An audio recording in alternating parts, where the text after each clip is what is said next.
The story that you are about to hear is a compilation of documented true facts, featuring characters, events, or places that has played a role in shaping history. Please sit back and listen as I recite this narrative for you.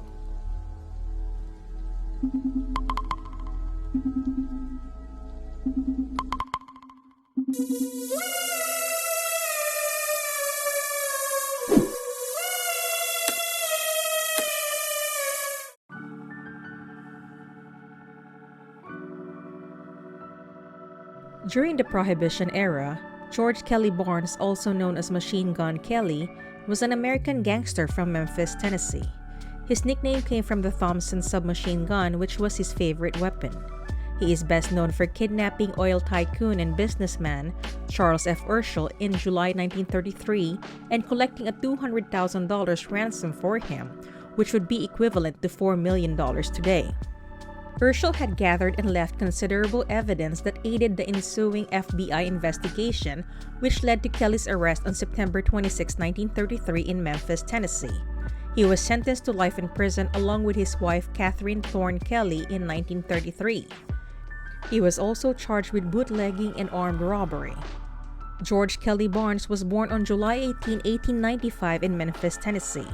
He was raised in a respectable neighborhood and attended Central High School. In September 1917, he enrolled at Mississippi A&M at Jackson to study agriculture. However, he was a poor student and was in constant trouble with the faculty. While he was in college, he met Geneva Ramsey and got married in 1919. The couple had 2 sons together before divorcing. In the meantime, George began to operate as a small-time criminal involved in moonshining and bootlegging. After a few arrests, he headed west and adopted the alias of George R. Kelly. In 1927, he was arrested for selling illegal liquor and spent a few months in a New Mexico prison. Kelly was arrested again, this time for selling liquor on an Indian reservation, and did time in Kansas's Leavenworth prison. He made friends with several bank robbers while imprisoned, including Charlie Harmon, Frank Nash, Francis Keating, and Thomas Holden, and is suspected of assisting Keating and Holden in their escape.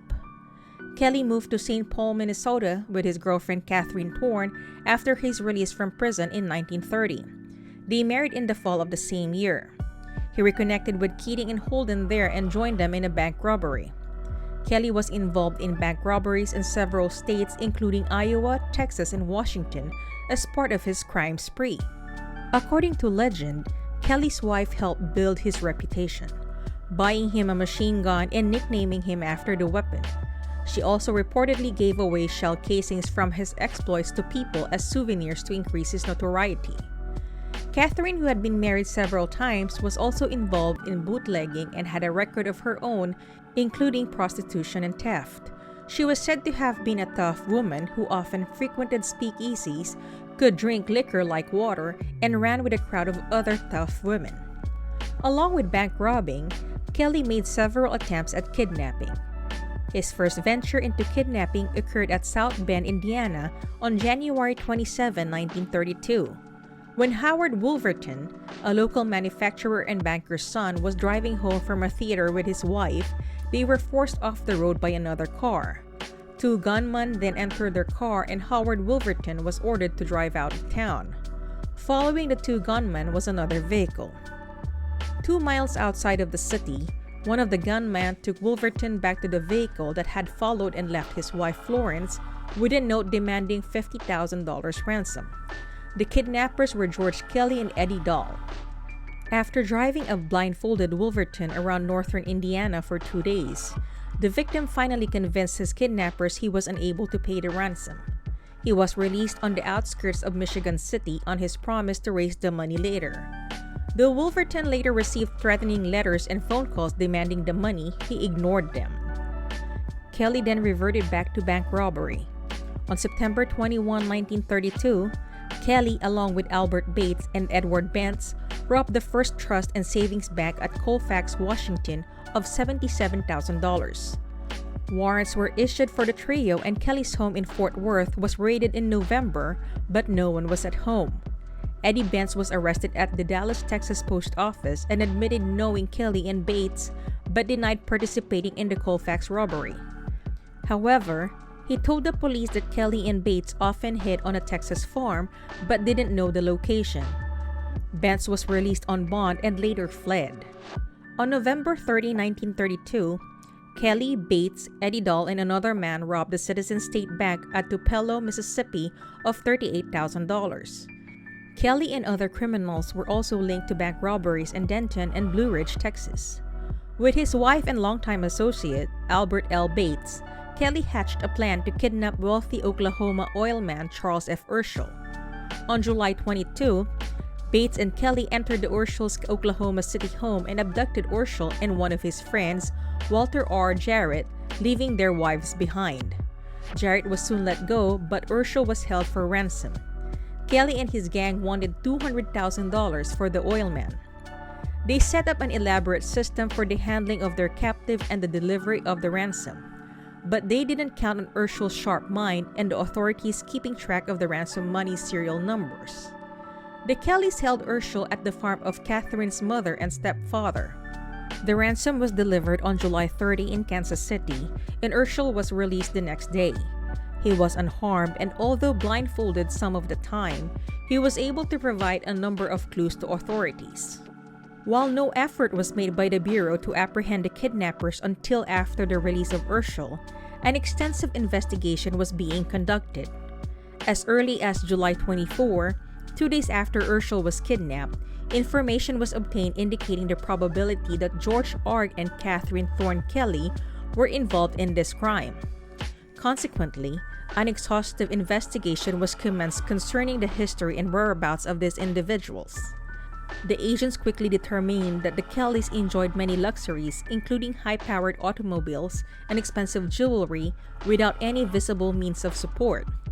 After Urschel was debriefed, the Bureau's activities centered on locating the houses in which Urschel was held and bringing about the apprehension and conviction of the kidnappers.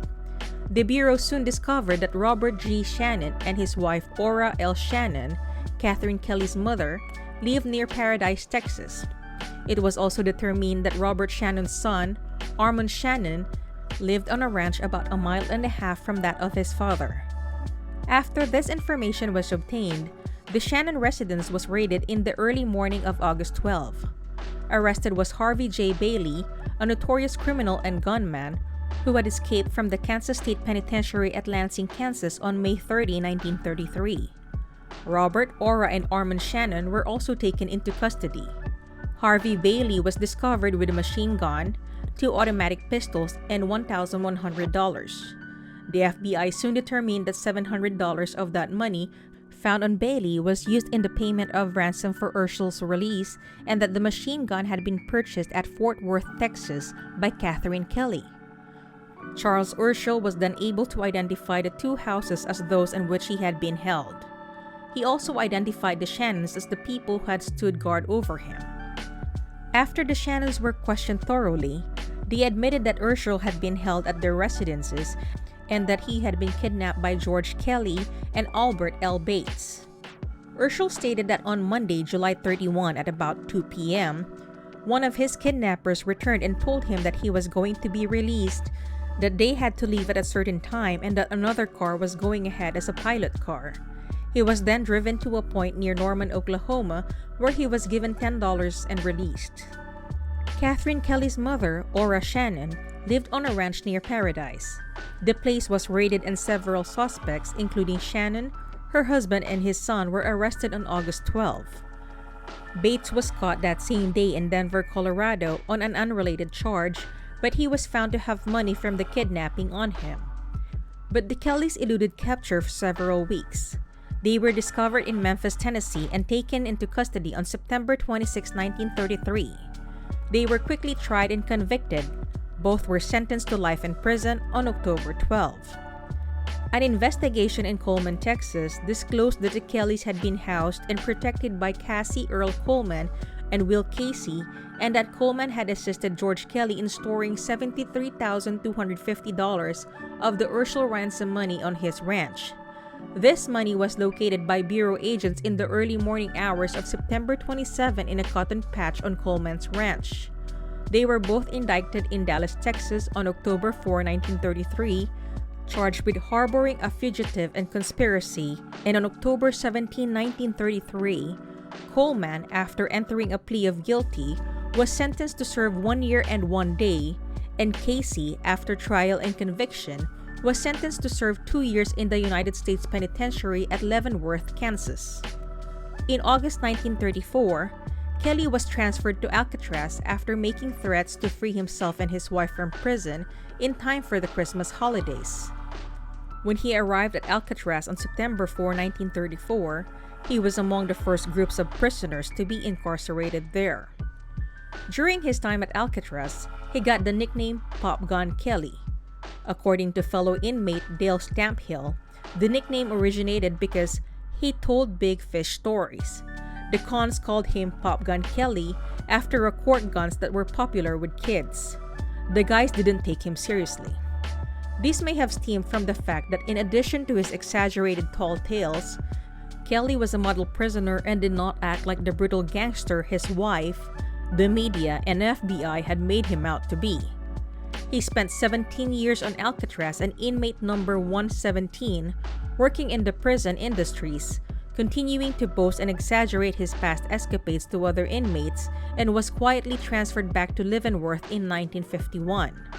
He died of a heart attack at Leavenworth on July 18, 1954, his 59th birthday, and was buried at Cottondale, Texas Cemetery in Kathryn Kelly's stepfather's family plot with a small headstone marked George B. Kelly, 1954. Kathryn Kelly was released from prison in 1958 and lived in relative anonymity in Oklahoma under the assumed name Lara Cleo Kelly until her death in 1985 at the age of 81. Quick channel promotion. If you're like me and loves listening to Tagalog macabre stories, then please go and visit a fellow narrator's YouTube page, ang pahina ni Iraliang. Link on the description box. Thank you!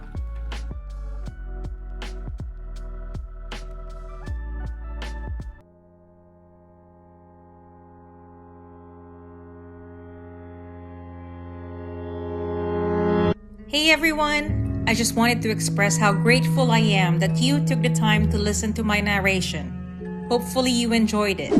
I am Twysted Mind and please enjoy the rest of your day. Salamat!